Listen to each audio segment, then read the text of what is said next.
Welcome to the CodeX Cantina, where we go a step deeper into the books that we read. I am Una. And I am crypto approaching soon. 41 years you've been approaching. 41 years.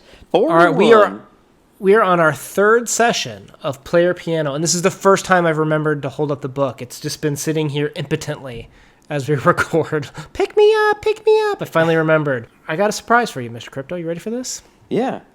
So this video, I will probably finish editing about November 7th for our Thursday push. Did you know that November 11th is Kurt Vonnegut's birthday, or was Kurt Vonnegut's birthday for that matter? Oh, Veterans Day. So happy birthday, Kurt, for our first dive into a Kurt novel as opposed to a short story. Wonderful. And did you know it's also Armistice Day? On the 11th? Yes. I did not know that. On the 11th hour of the 11th month of the 11th day. Okay, and there's a reminder, Crypto is just audio. You will not get his beautiful face today. You must suffer with this angle, and you're just going to have to live with the editing roughness of this round, but we figured it's more important to get the content out there. I think we've got a good session planned for today. Wah, wah. All right, so we're going to go straight into plot this week, and we're going to go straight into discussion, so it'll be real quick. So the plot, and again, I'm going to separate these out for the Paul plot line, and then we'll jump back to the Shaw, which is real brief this round. So at the Ilium Work Meadows Getaway, an engineer-written play is put on to show how the common man has more items at an affordable price in his life than he ever had before. The upper brass meets with Paul, where they pretend to fire Paul in order to send him kind of undercover into the Ghost Shirt Society. Finally, wow, final third of this book. However, Paul tries to quit for real, but the managers believe he is just playing his role and kind of laugh it off, not really paying attention to him. And at the end, the oak, representing the organization, has its bark stripped off, a symbolic sabotage, if you will. Paul returns to the mainland and stumbles upon Anita cheating on him with Dun, dun, dun. his arch nemesis. His arch nemesis. Can you believe it? I couldn't, because I didn't catch this. I was so mad. I was so mad. Oh, boy. That's one of my talking points. But she's cheating on him with Shepard. And, Anita claims that the reason is that her relationship with him was nothing more than the 10 minutes he needed to do his man thing, if you will. And calls him a saboteur and leaves. Paul rides home back home on the train. He learns that Fred Garth, one of his bunkmates, was the one that actually did the oak tree. Paul heads to a local bar where he asks to see Finnerty and Lasher, but he's told that no one sees them and is drugged and passes out. When he wakes up, he is high on truth serum, where he starts telling Finnerty and Lasher that he doesn't believe in the organization. He's not with the organization. He doesn't say he's with the Ghost Shirt Society, but they're like, you're one of us! And bada boom, bada bing, he's in the Ghost Shirt Society. Yeah, that's the Paul plot line, right? Yep, that sounds good. All right, Shaw. The Shaw basically picks up a hooker where she talks about her husband was a failed writer, and he sent her to Hook instead of working as a newly assigned job of public relations. Yeah, that's classic. And then they continue up with going back to school for the physical education course that Halen missed, basically. Yeah, and then then they go through the little thing with the football players, and he meets with the guy that had bashed him, or he had bashed the football coach, and now we think the football coach is going to get some revenge here. Yeah. The first time that storyline was actually interesting to me, so I kind of liked it. Really? Yes, it was the opposite for me. I was not drawn in by the Shaw plotline for that chapter specifically. This is the first time I ever had been. I was like, I'm interested in seeing how this revenge of twists turns out. Yeah. I don't know. Maybe it was just a funk, or maybe it was the way that it was written. I know you said you did some of the audiobook this round. Yes. The athlete, maybe it was more interesting from an audiobook perspective, but it didn't draw me in for this round. All right, so talking points. I'm gonna bring up a real quick one, okay, and then I got another good one. Okay. Okay, so first of all, I can't remember if we've talked about this or if I've told you. Did you know that Kurt Vonnegut writes himself into the novels frequently? Yes, I did. We have talked about this. Okay, I just want to make sure that you knew that. Did you pick out who Kurt is in this book? No. I think he might be the Shaw's interpreter, if I had to guess. I hadn't picked up on that one. I think there's elements of him. I think you see a little bit of him in Lasher, particularly when he starts, because Lasher's like the guy that was just commentating on how everything's wrong. This is all shitty. But very strongly in these chapters, the hooker's husband, the science fiction writer. Okay, I didn't think it would be that obvious, but okay. No, it's that on the nose. I can't remember. Did we talk about what his job was right before he wrote this book? He was in the military, right? Well, I mean, he served in World War, but when he came back, he worked at GE. Oh. Where he saw, the automation, the idea of these blinking bots taking over people's jobs, people's dignities. That was a big inspiration. And did you know what his job title was at GE? Manager? Public relations. Public relations. That's interesting. So you see him taking a shot kind of at the public relations job of basically offending the least amount of people as possible. Yeah, so that's a jab for sure. Yeah. So I thought that was kind of interesting. And if you actually Google Vonnegut, I can't remember if I Googled GE job title or public relations, there's actually a speech of his online on it that's actually quite interesting that I'd recommend to check out. Maybe if I can recall, I will go put that in this video. I'll put a link in the description down below. But I thought that was kind of interesting that he put his own fears about not being able to be published, failed science fiction writers, and he kind of slams his audience a little bit here, doesn't he? Where he says the book was too smart for the audience. He said there was trouble with his book. It raised those questions and was rejected. So he was ordered into public relations duty. Yeah, and it even talks about that its high IQ level was too high, and that he definitely bashes the man, the government, society, or whatever, that people don't want intellectual books like that. They want dumbed down, bare-chested men adventure books that are IQ of 13 or whatever, and his was 56. He's a guy that I think if he were to write his autobiography, it might be a little exaggerated. For sure. All right, let's jump into talking points. You want to go first, or should I? I can go real quick. Do it. So one of my fun kind of talking points was the idea of feeling, I guess, validated by your job. Yeah. In the Paul storyline, he quits because he feels like it's pointless, that he's not doing anything good for society, and he's making all this money. He has a cush life. He has a wife that lets him. I think they still sleep together. He's able to get hookers. He has a very good life. People, are all jealous of him. People, are envious of him. So you're saying if you have hookers, you got a good life? Is that what? Well, I mean, he's getting, he's getting tail. I mean, they talk about that, how important getting tail is. And he has money, and he has a house, and he has disposable income, and I mean, he has it good. He has it good, and I find it interesting because back in like the 1970s, they did this experiment where they hired people during the gas crisis, when gas was so high and unemployment rates were going up and things were pretty rough in the United States in the 70s. These psychologists, I can't remember what university it was, hired people for like an exorbitant amount of money per hour of what it was. Like the minimum wage, was like $2, and they were paying like $10 an hour. And they hired all these people, and they took them out into the desert, and they had them dig holes. And they dug holes all day. And at the end of the day, they got like $80 or something, which is a ton of money back then.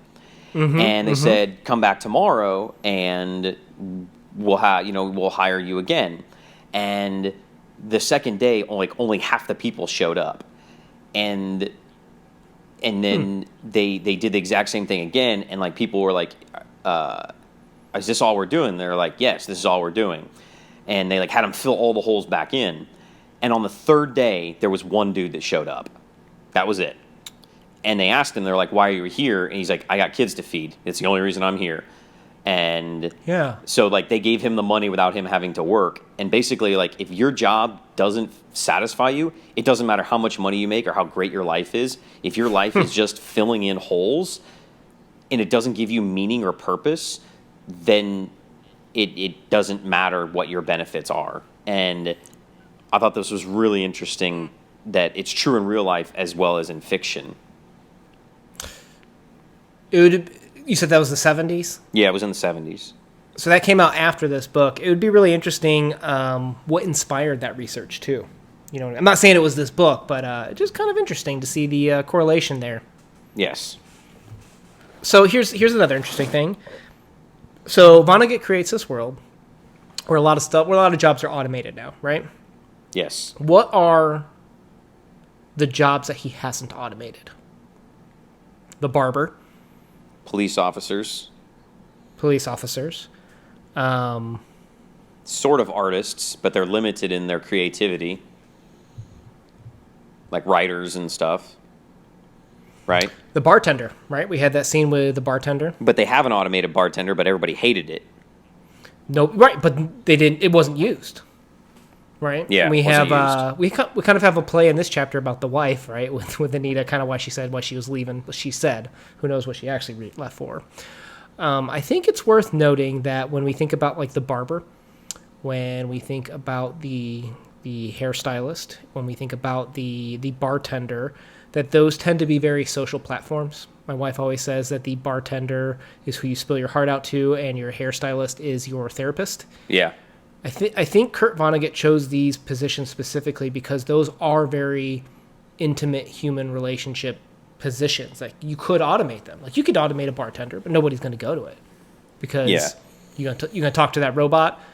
You compare that to the train conductor, right? 41 years he's been doing that job. Even delivered a baby, but nobody socializes with him. So I think it's interesting that Kurt Vonnegut doesn't automate some of these relationships, like the human aspects of what makes us still humans and why we maybe still select certain bars or why we select certain hairstylists. It's because we have a connection with that person. We've got a loyalty to that person. A lot of guys might be out there saying, like, well, I just go to Supercuts because it's $8. Like I get it, but by whole and large, just realize that there are people that have a certain loyalty to a particular, even if you go to a Supercuts, maybe you have a specific person that you go there to. I think there's commentary from Vonnegut on there about why he chose those specific jobs. I wholeheartedly agree because my wife is a mental health therapist and my sister owns her own hair salon and been a stylist for 20 years. So I wholeheartedly agree with your sentiments. All right, so here's another interesting thing. So let's continue down this intimacy trail. The chapter 23, I think it was, when Paul was sitting outside with Harrison, there was a song playing over the loudspeakers. And I think many people will recognize it as a famous song, but they may not recall exactly what it is. Do you remember that part, the I Fare Thee Well part? No, and I guess because he didn't sing it in the audio version. And I might have zoned out when I was driving, so I don't remember exactly. All right, so let's talk about this from an intimacy perspective. It's an old work song, and it's kind of redone, and there's some radio edits of it. But we'll call it "There is a Tavern in the Town" as one of its colloquial names. Let me read these lyrics to you.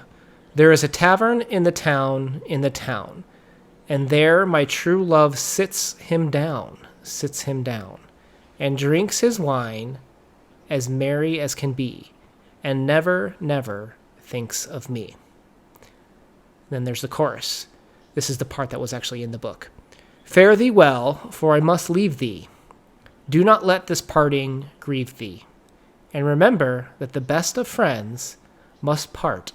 Now, this was said when he was sitting there with Harrison, but I don't think this is actually about the intimacy between friends, but so much between lovers, right? Because you have that verse part that says that his true love sits down with him and never thinks of him. And that's chapter, I think, 23. The next few chapters is when he returns to the mainland. And what does he find out at the mainland with Anita? That she's cheating on him. Right. And that mirror, before he even figures that out, he sees that mirror where the line on it says, "The best wife for the best man for the best job in the world." So if we take that literally, Paul just lost his job, kind of. Like, I know it's kind of going undercover, but we're seeing him kind of question things, him wanting to leave the system. From Anita's perspective of what is the best man, she's looking for a man of progress, right? She's an ambitious and shrewd woman. And we've had several references to being like, well, that's not what Shepard says. And Shepard says this is what's going to happen at the Meadows. Like, we know Anita's talking to him. This is, I think, to me, hearing that song, talking about, the woman not thinking of Paul, thinking of the other man. We have this line saying the best wife for the best man. These were all foreshadowing techniques that come to this big reveal that I think even if you don't realize it consciously, subconsciously, you're reading these things and picking up on that. And that's what makes, I think, this Anita moment so shocking. Because if you think about it, you don't have a ton of sympathy for Anita. We talked about how she is the displaced housewife, right, from the 1950s perspective. And I think it's bold of Kurt Vonnegut to recognize that as opposed to just following the propaganda of put on the apron like we talked about last week.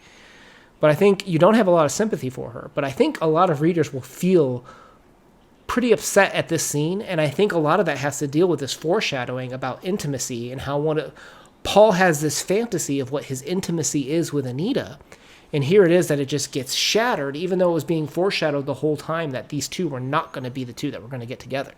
I agree. I think that the foreshadowing was dead on.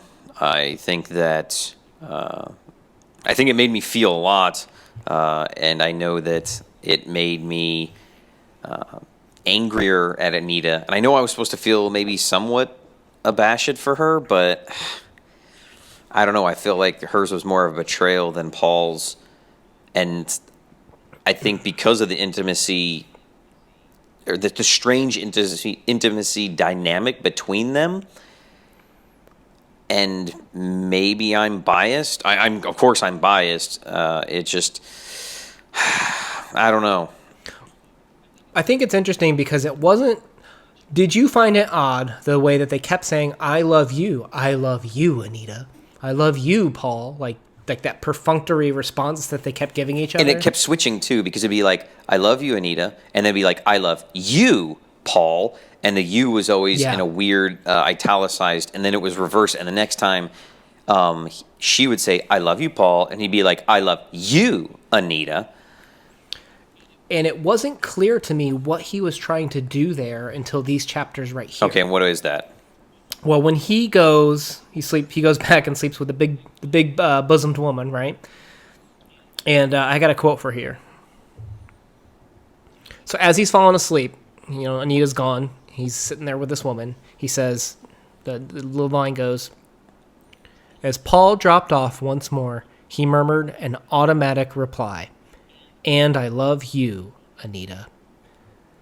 So I think even just that small usage of the word automatic, it just made it click for me that what Vonnegut, I think, was trying to do here with the I love you, Paul, is kind of do a play on the automation even between the relationship of Paul and Anita, where they weren't even really thinking or meaning what they were saying. One would say it, and there'd be like almost like a programmed reply. I love you.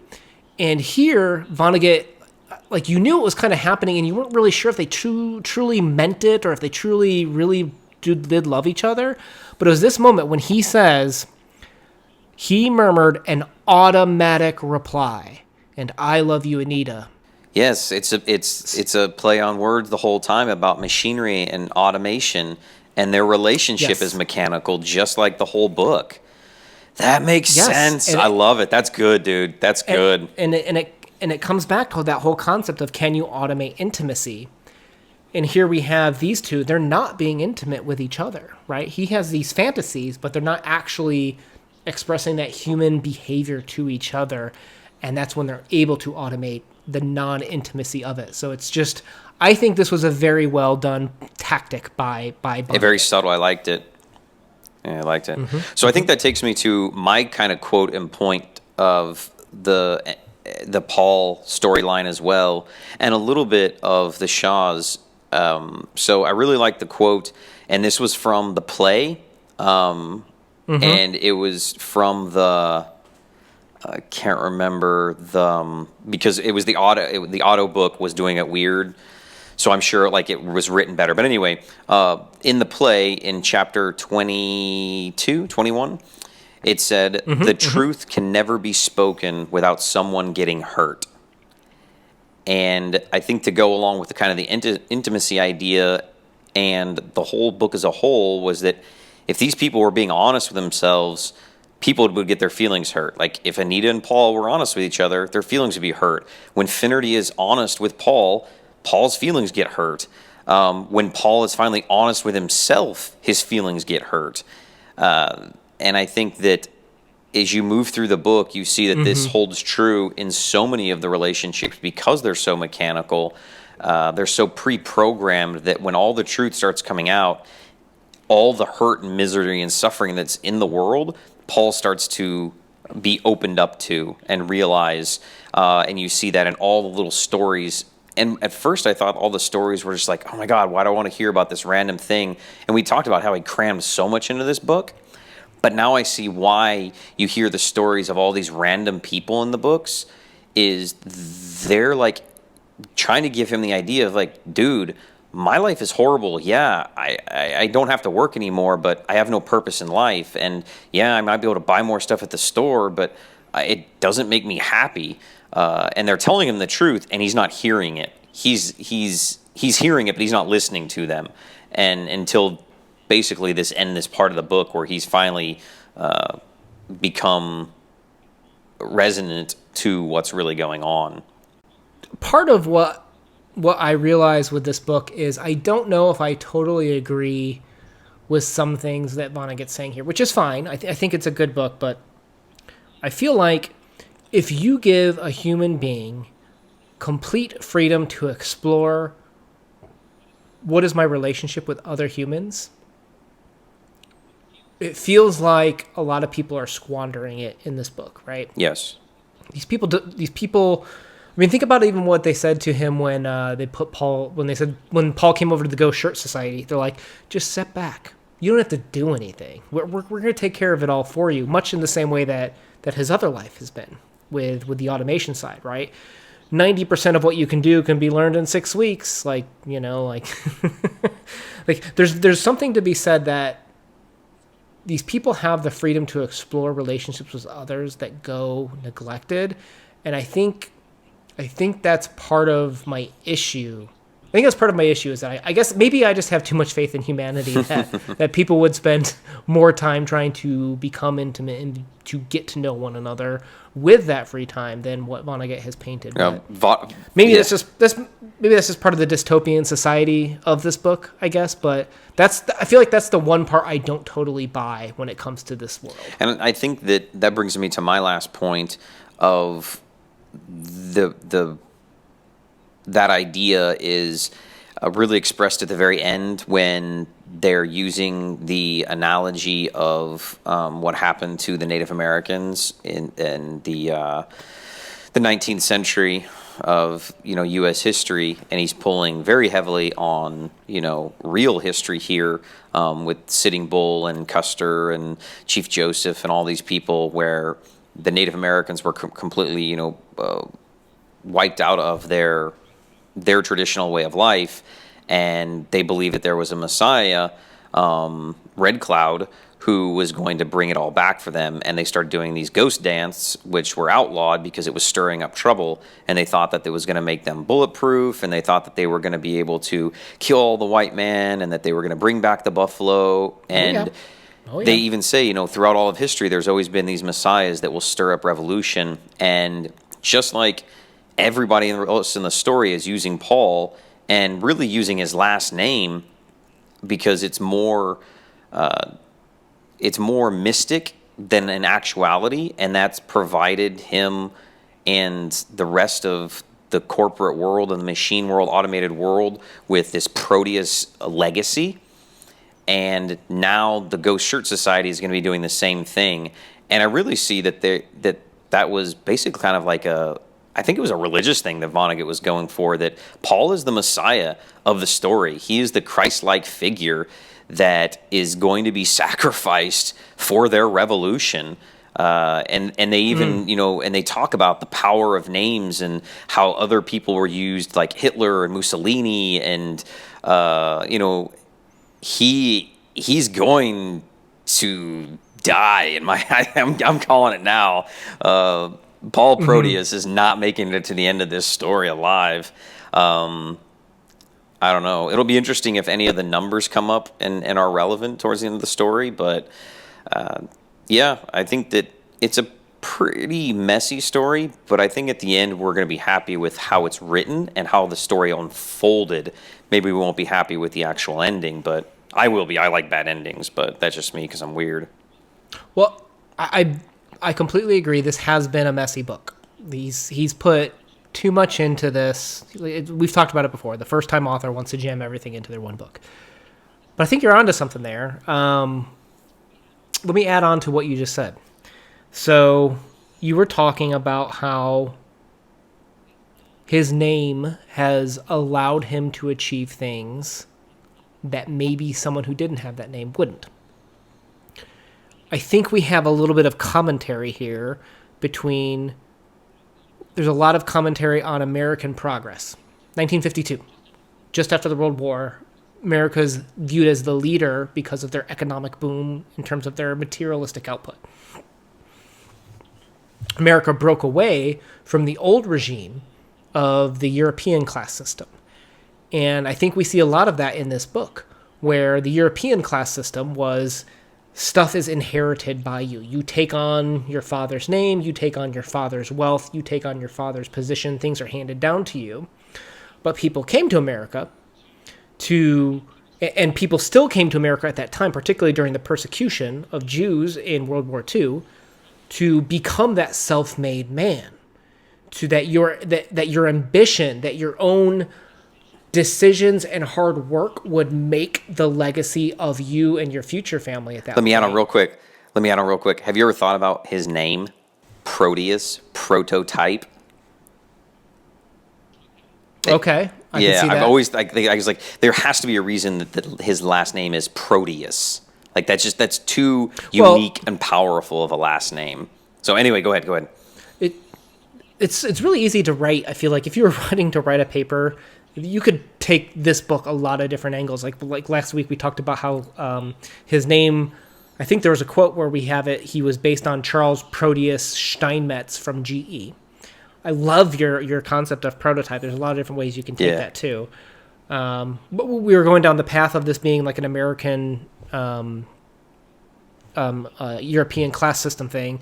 You can see also even commentary in this book with the IQ tests, where IQ tests were, this is how smart you are, so this is what you would get, right? And there's not much to that. Versus a meritocracy, like America, where what you earn and what your hard work leads toward is what you would get and what your wealth is. And I think the other character, going full circle back to our first question about who's Vonnegut in this book, you could see a little bit of Lasher, where Lasher was even saying in, I think it was like one of the earlier chapters, like I think it was like 9 or something like that, where they're at the bar and he was saying that it's just a little bit better. IQ is just a little bit better than wealth. Wealth was, if you're wealthy, then you're important, and IQ is a little bit better because if you're smart, then it's a little bit more like meritocracy. But the problem is then those that are less fortunate can never improve that, right? Like the idea being you can't improve your IQ is the general concept of things. So I think there's something even there from to tag on to what you're saying about this being like a class versus self-made man concept. Oh, 100%. You can even see that in the daytime sitcom that he's watching when he's sulking in his house by himself. And they talk about the little boy that has the 57 IQ and the dad with the 53 IQ and the mom with the 46 IQ. And it's hilarious in the audiobook, the guy doing the voices. It's really funny. Mm-hmm. Oh, yeah. Yeah. You missed out on the audiobook in some of these sections. They were really funny. It sounds like maybe the audiobook for these particular sections would have improved it. You sparked even one more thought, was even just the Thomas Edison thing, where Paul kind of like, you remember he held on to Building 58 and Thomas Edison was the guy that hey, he invented these things, and therefore I like him. He's a role model sort of thing. Again, pushing that American ideal. I don't know. I think that's a really interesting concept that you brought up. That would probably be a paper that I'd write if I was working on this book for a class, basically. Yeah, there's a lot of different ways you could look at it, and I think all of them you could probably link together somehow. So, yeah, good stuff. No, fascinating. So we don't have much left of this book. And I guess my last comment is, if this were rewritten today, like Hunger Games style, like what's happening now with him leaving corporate America and becoming the Go Shirt Society, sticking up for, the guy that's having his rights trampled upon, or his dignity trampled upon. This should have happened 10 to 25% into the book if you wanted to go into kind of like that huge war thing. We have so little left of this book. Yeah. I can't even. I have no idea where this is going to go, to be frank. But I'm interested, and I've loved the literary aspects of this book so far. Yeah, this book definitely is a timepiece, and if it was something modern, it would have the war, and then it would have post-war, and then it would have the 2-minute scene at the very end that is 50 years after the war, the legacy of, Proteus, and it would be his great-great-granddaughter, who led the revolution to, take down the machines and da-da-da-da, and it would have a happy ending. And this is not that story, because it wasn't written, in a time period where everything had to have a nice little bow, and this is going to be open-ended. You have to accept the fact that it's going to be a drop. Not necessarily a cliffhanger, but it's going to be a drop. This is clearly not the hero's journey. Yes. Yeah. Paul Proteus Right. is not the hero of the story. He's not the villain of the story. It may be a messiah-like figure of the story that we will not see an end for. Well, all right, guys. Thank you for tuning in and listening to us drone on about what we think are some of the most interesting aspects of the book. We'd love to hear what you think in the comments down below. We do post videos about 3 times a week. We promise Monday and Thursday. And the third one, you're just going to get surprised what day of the week that's going to be. So if you like hearing this, if you like talking about books more, if you like digging deeper into the concepts and underlying meanings of these books, please consider subscribing. Thanks, guys. Peace. Peace out. Oh, man, stop recording.